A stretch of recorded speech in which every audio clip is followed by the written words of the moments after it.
Okay, hi, we are ready for day 2. Yesterday when we left off, I always read the last part of it.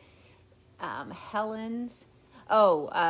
Mrs. Keller wanted Mr. Keller, Helen's dad, to write a letter to the Perkins Institute, and it said there was nothing else to do but wait. The next chapter is called The Stranger Comes.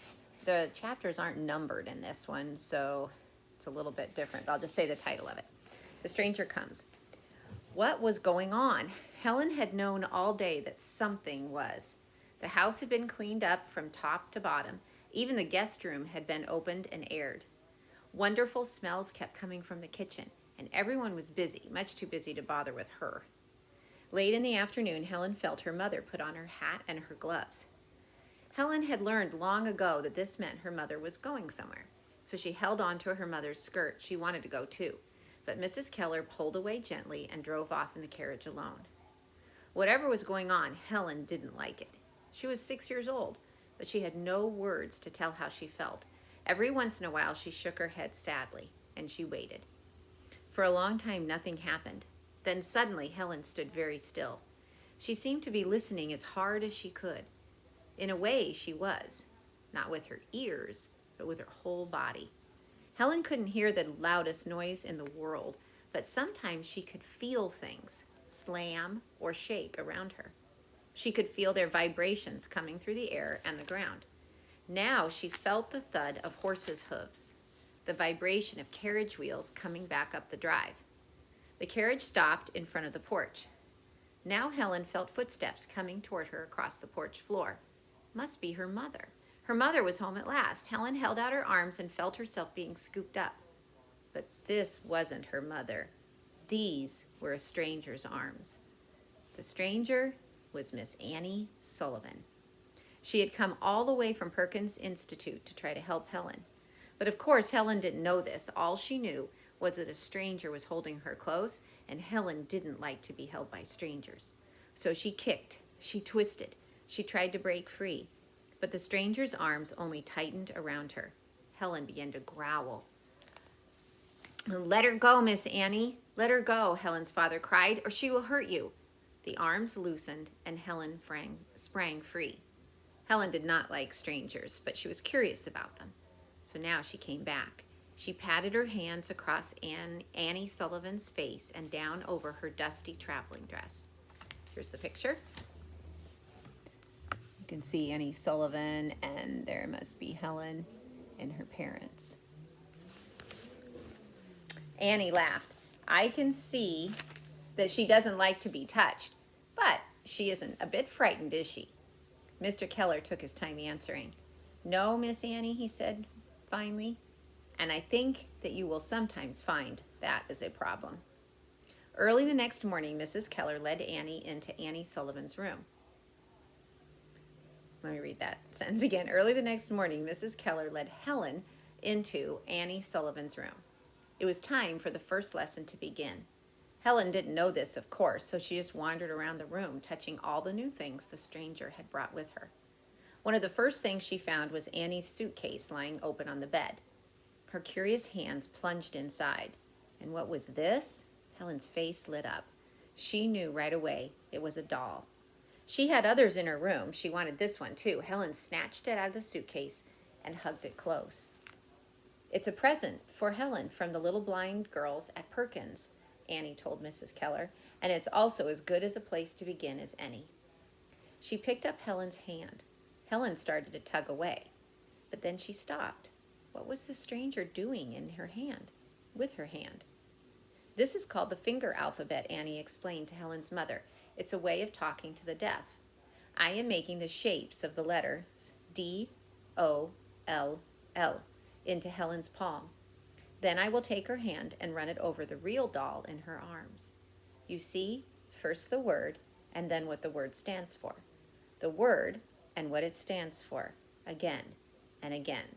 I am simply trying to connect these two things in her mind." "Look, Miss Annie," Mrs. Keller cried. "Helen is making those movements too." And she was. Slowly, Helen Keller's fingers were making the shapes of the word D-O-L-L. What a quick little monkey you are, Annie murmured, and she bent down to help. Then she saw the look on Mrs. Keller's face. Oh, no, you must not get your hopes up so soon, Annie said quickly. Helen has learned to make the shapes of her first word, and very fast, too. But she does not know that these shapes stand for all the dolls in the world. She does not know that they have meaning. Now Annie turned back to Helen. So come on, let's go back with the lesson. Annie pulled the doll out of Helen's arms. She meant to give it back as soon as Helen spelled the word doll again, D-O-L-L. But Helen didn't know this. All she knew was the stranger was taking her doll away from her, and she wanted it back. Again and again, Helen reached for the doll, but her hand only touched empty air. She began to growl. Look out, Miss Annie, Mrs. Keller cried, but her warning came too late.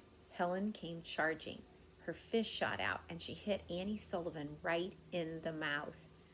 Helen could not hear her pain-filled cry, but she could feel the stranger jerk away, and she smiled. Oh, let her have the doll, Mrs. Keller cried. It's the only way to calm her. No, Annie said, there is another way. Helen must learn self-control. But Helen doesn't know what self-control is, Mrs. Keller answered. She doesn't know how to keep her temper. Then that is the first lesson I must teach her, Annie Sullivan said, for I do not think I can teach her anything else unless I do.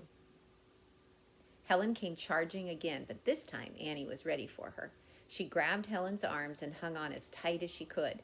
Helen kicked and screamed for quite a while, and then suddenly she went limp. So, my girl, Annie said, have you had enough? Are you ready to go on? But it was a trick. As soon as Annie let go, Helen ran from the room. She would not come back all day. Helen slept as well as ever that night, but Annie Sullivan didn't. She lay in bed and thought about Helen. Annie had been in Tuscumbia for only one day, but already she knew that everyone in this house felt too sorry for Helen. They had let her have her own way for years, and now she was badly spoiled. And that must stop, Annie thought, for how can I reach her mind while she rants and rages like a wild animal? No, I must be loving but firm. That's the best way to help Helen. The next chapter is called The Worst Fight of All.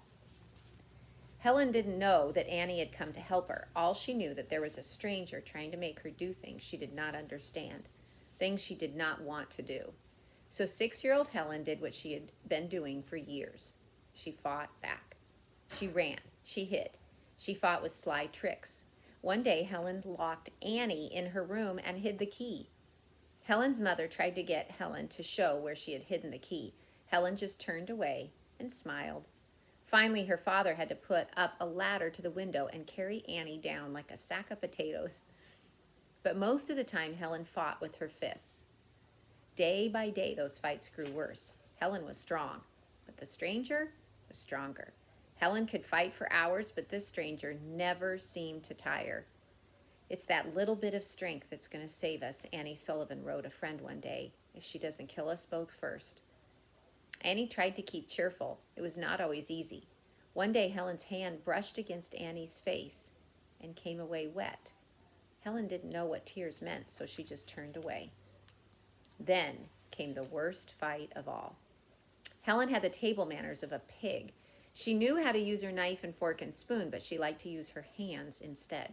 She began each meal in her own chair, but she never stayed there for long. Most of the time she went wandering from place to place, grabbing what she wanted from people's plates.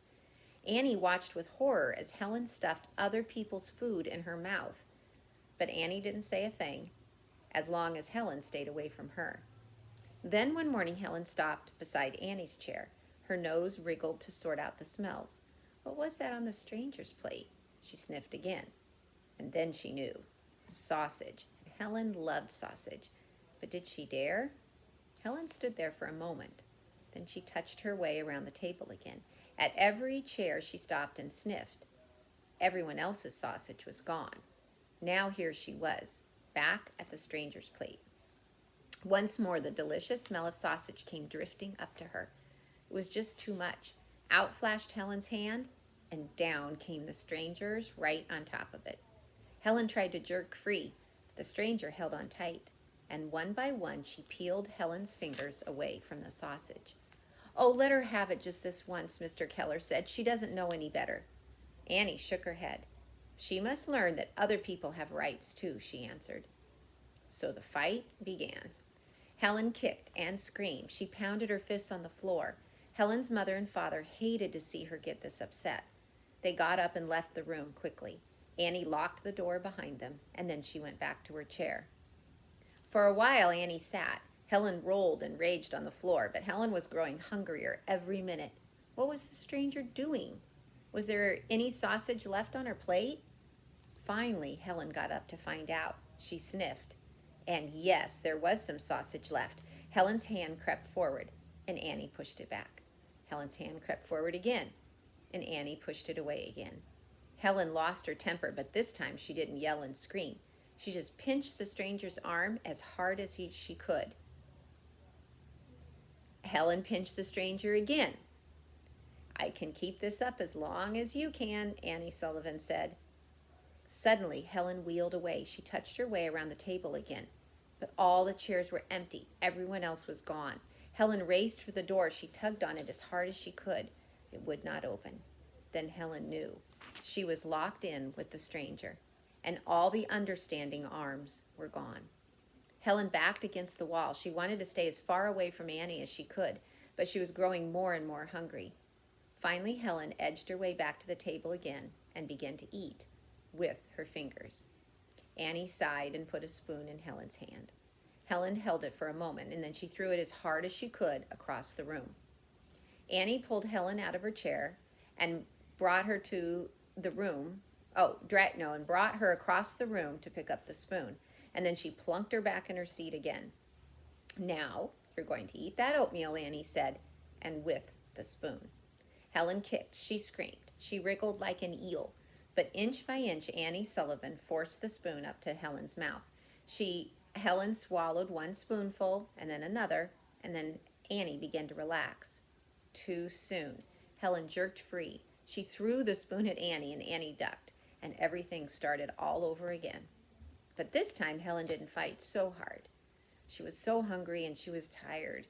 This time, when Annie let go, Helen kept right on eating until finally her bowl of oatmeal was empty, and her breakfast was all gone. But so was the morning. The sun was high overhead when Annie finally unlocked the door, and smells of lunch filled the house. Annie led Helen outside to wander in the garden. She went to her room to think. Things could not go on this way much longer. Something would have to be done, and fast. But what? Annie paced back and forth across her room. Slowly, a plan began to form in her mind. But first, she would have to talk to Helen's mother. It was not going to be easy to find the right words. That's all we read for today, and tomorrow's chapter is water, but look how it's spelled. Water. Okay, come back tomorrow. We'll read the next chapters.